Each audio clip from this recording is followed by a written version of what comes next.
जय हिंद साथियों, मैं अपने इस वीडियो में आपका पुनः स्वागत करता हूं।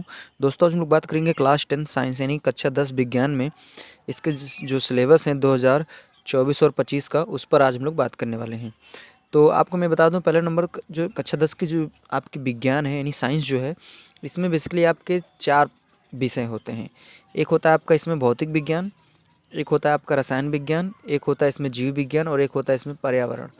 तो बेसिकली इसमें 4 विषयों को मिलाकर साइंस यानी विज्ञान बना है। तो यानी इस विज्ञान में आपका भौतिक विज्ञान भी है, रसायन विज्ञान है, जीव विज्ञान है और पर्यावरण भी है इसमें, ठीक है। तो आज हम लोग इसके सिलेबस के बारे में बात करेंगे, इसमें क्या है क्या नहीं है, क्या बचा है क्या कटा है, सारा कुछ इसमें देखने वाले हैं। तो चलिए आइए स्टार्ट करते हैं। अगर हम बात करें कि आपका जो कक्षा 10 विज्ञान का जो पेपर होता है वो कितने नंबर का होता है, तो कुल आपका जो एग्ज़ाम होता है वो 100 नंबर का होता है, जिसमें से आपको 70 नंबर आपको लिखित परीक्षा देना पड़ता है और 30 नंबर आपका प्रयोगात्मक अर्थात प्रोजेक्ट के कह सकते हैं, या फिर स्कूल के माध्यम से आपको 30 नंबर मिलते हैं, ठीक है। तो 100 में 70 आपको लिखित यानी आपका सेंटर जाएगा, आपको लिखित परीक्षा देनी पड़ेगी और 30 नंबर आपका प्रयोगात्मक या प्रोजेक्ट कह सकते हैं, या फिर सीधा सीधा स्कूल की तरफ से आपको 30 नंबर मिलेंगे, ठीक है। अगर हम बात करें कि 100 में मिनिमम कितने नंबर लाएं ताकि आप पास होंगे, तो मिनिमम आपको 33 नंबर लाना पड़ेगा। उसी तरह अगर 70 की बात करें तो 70 में आपको मिनिमम 23 नंबर लाना पड़ेगा और 30 में आपको मिनिमम 10 नंबर लाना पड़ेगा, तब आप पास माने जाएंगे। अब आइए हम इन विषयों पर बात करते हैं जिन्हें हमें पढ़ना है पूरे साल में।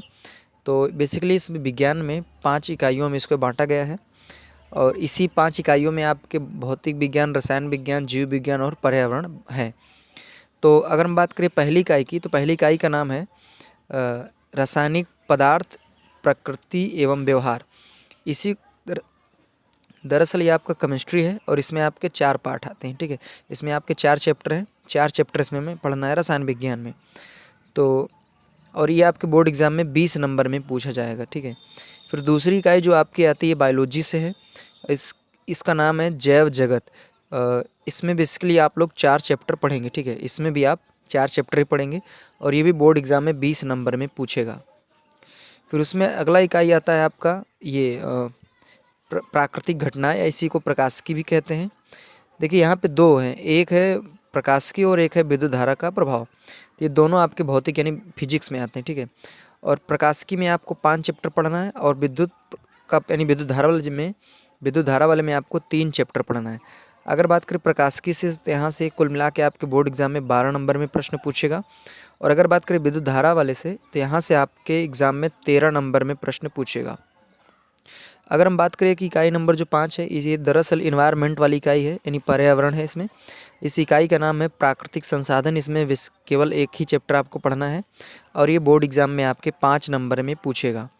तो ओवरऑल अगर इनको हम सभी को जोड़ेंगे तो आपका 70 नंबर हो जाता है और यही 70 नंबर आपका लिखित होगा, बाकी 30 नंबर आपके स्कूल के माध्यम से मिलेगा। अब आइए हम लोग बात करेंगे जो इकाई फर्स्ट है, जिसका नाम है रासायनिक पदार्थ, प्रकृति एवं व्यवहार। तो इसमें बेसिकली आपको 4 चैप्टर पढ़ने हैं। पहले चैप्टर का नाम है रासायनिक अपक्रियाएं। तो रासायनिक अपक्रियाओं में आपको रासायनिक समीकरण के बारे में जानना है, संतुलित रासायनिक समीकरण, असंतुलित रासायनिक समीकरण, यहाँ पे संतुलित रासायनिक समीकरण, संतुलित रासायनिक समीकरण का तात्पर्य, संतुलित रासायनिक अपक्रियाओं के प्रकार, संयोजन अपक्रिया, वियोजन अपक्रिया, विस्थापन अपक्रिया, द्विविस्थापन अपक्रिया, अवक्षेपण अपक्रिया, उदासीनीकरण, उपचयन, अपचयन, इन सब के बारे में आपको इसमें पढ़ना है। फिर इसमें आपका दूसरा चैप्टर आता है अम्ल, क्षार एवं लवण, अम्ल, क्षार तथा लवण। इसमें आप अम्ल क्या है, क्षार क्या है, इसके बारे में आप जानेंगे, ठीक है। लवण किसे कहते हैं इसके बारे में जानेंगे, इनके गुणों के बारे में आप जानेंगे, इनसे संबंधित उदाहरणों को आप समझेंगे। साथ ही साथ इसमें पीएच मान के बारे में आप जानेंगे, ठीक है। पीएच पैमाना के बारे में समझेंगे, इसका दैनिक जीवन में महत्व क्या है इसके बारे में समझेंगे। फिर आप कुछ रासायनिक पदार्थों के बारे में जानेंगे, जैसे विरंजक चूर्ण, बेकिंग सोडा, धामन सोडा, प्लास्टर ऑफ पेरिस, इनका निर्माण कैसे होता है, इनका रासायनिक सूत्र क्या है और इनका दैनिक जीवन में उपयोग क्या है, इनके बारे में इसमें आप सीखेंगे। रसायन विज्ञान में आप अब तीसरा पार्ट इसमें पढ़ेंगे धातु एवं अधातु। धातु और अधातु के बारे में आप जानेंगे, ठीक है। धातु क्या है, अधातु क्या है, इनके बारे में समझेंगे, इनके गुणों के बारे में समझेंगे, इनके रासायनिक गुण, भौतिक गुण, इनका उपयोग क्या है, सारा कुछ इसमें सीखने वाले हैं। दरअसल ये जितना यहाँ पे थोड़ा जो मैंने टॉपिक लिख दिया, दरअसल ये कार्बनिक यौगिक का हमने लिख दिया है, ठीक है। तो इसीलिए यहाँ पे रेड कर दिया ताकि ये अलग रहे आपका। तो इसको आप इस वाले में लिखना है, हालांकि इसमें लिखा भी है मैंने यहाँ पे, तो इसीलिए इसको रेड कर दिया है। क्योंकि अगर आप स्क्रीनशॉट लेंगे तो आप इसको भी इसमें लिख लेंगे, तो इसलिए मैं आपको पहले ही बता दे रहा हूँ। बाकी इसमें और आप पढ़ेंगे संचारण क्या है, इसका निवारण कैसे होता है, सारा कुछ इसमें धातु और अधातु वाले चैप्टर में आप पढ़ेंगे। फिर इसमें रसायन विज्ञान में आपका चौथा चैप्टर आएगा। इसमें इस चैप्टर का नाम है कार्बनिक यौगिक। इसमें आप पढ़ेंगे कार्बनिक यौगिकों में सहसंयोजी आबंध, कार्बन की सर्वतोमुखी प्रकृति, समजाति श्रेणी, प्रयाकात्मक समूह वाले कार्बनिक यौगिक, halogen, alcohol, ketone, aldehyde, alkane, alkyne, इनकी नाम पद्धतियों के बारे में समझेंगे। बाकी संतृप्त असंतृप्त हाइड्रोकार्बन में अंतर क्या होता है, इसके बारे में जानेंगे। कार्बनिक यौगिकों के रासायनिक गुणधर्म, इसमें दहन, ऑक्सीकरण, संकलन, प्रतिस्थापन अपक्रियाओं के बारे में हम इसमें बात होगी। लास्ट में इसमें आप एथेनॉल, एथेनोइक अम्ल के बारे में जानेंगे। साबुन और अपमार्जक क्या होता है, इसके बारे में आप इसमें समझेंगे। तो इतना रहा आपका रसायन विज्ञान, यानी विज्ञान में आपका रसायन विज्ञान इतना है। उसके बाद अब इसमें इकाई सेकंड स्टार्ट होती है, जिसको हम लोग बायोलॉजी के नाम से जानते हैं, और इसका नाम है जैव जगत। इसमें बेसिकली आपके 4 चैप्टर आते हैं।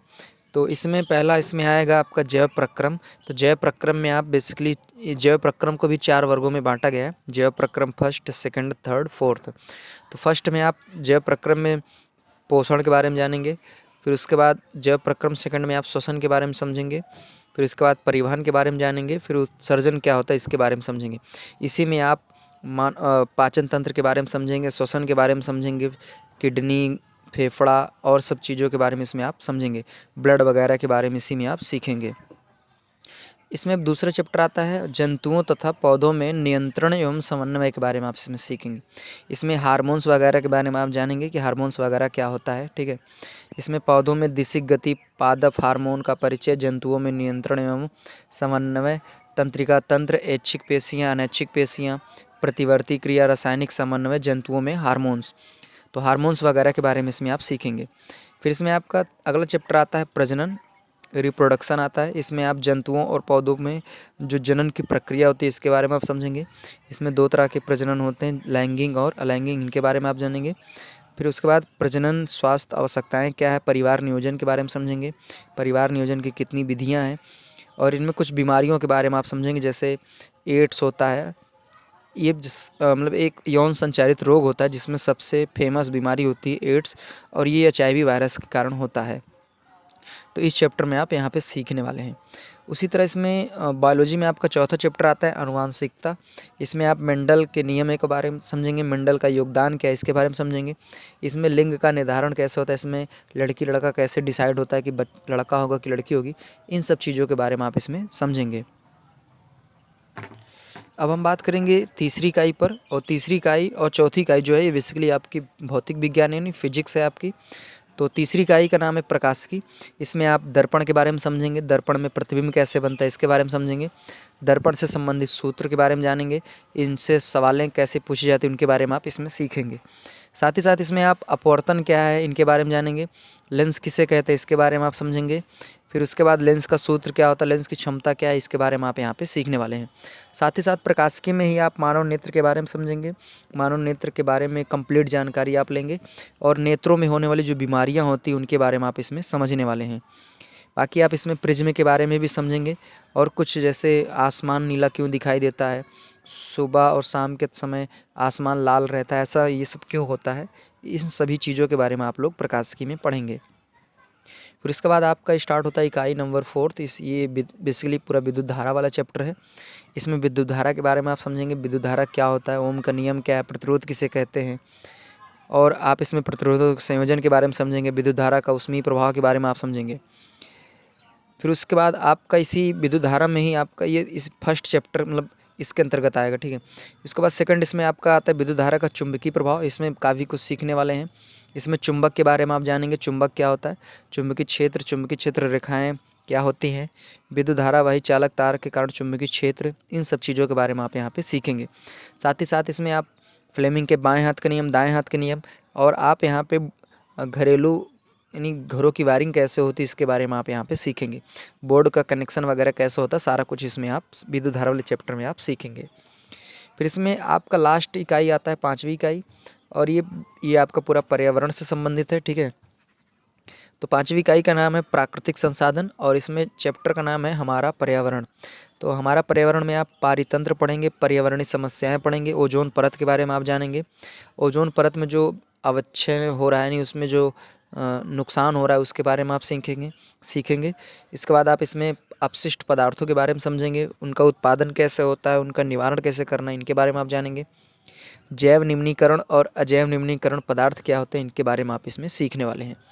तो बेसिकली कक्षा 10 विज्ञान में इतना ही आपको पढ़ना है, और ज़्यादा बड़ा टॉपिक नहीं है। मैं ये नहीं कहूँगा कि बहुत ही ज़्यादा बड़ा, आपको बहुत ज़्यादा टफ पढ़ना है। इसमें सारे टॉपिक आपके आसान है और इंटरेस्टिंग है, सारा कुछ इसमें सीखने को मिलेगा। और आपको मैं बता दूं, इन सभी टॉपिकों के वीडियो हमारे इस चैनल में अवेलेबल हैं। आप मतलब सभी का मैंने प्लेलिस्ट बना रखा है, उसमें आप विज़िट करके सारे वीडियो 1 बाय 1 करके आप देख सकते हैं। कुछ वीडियो मतलब कुछ चैप्टरों के लिंक मैं डिस्क्रिप्शन में भी दे दिया हूँ, आप वहाँ विज़िट करके देख सकते हैं। तो अब हमें दीजिए इजाज़त, इसी तरह मिलेंगे हम लोग अगली वीडियो में। तब तक के लिए जय हिंद, वंदे मातरम।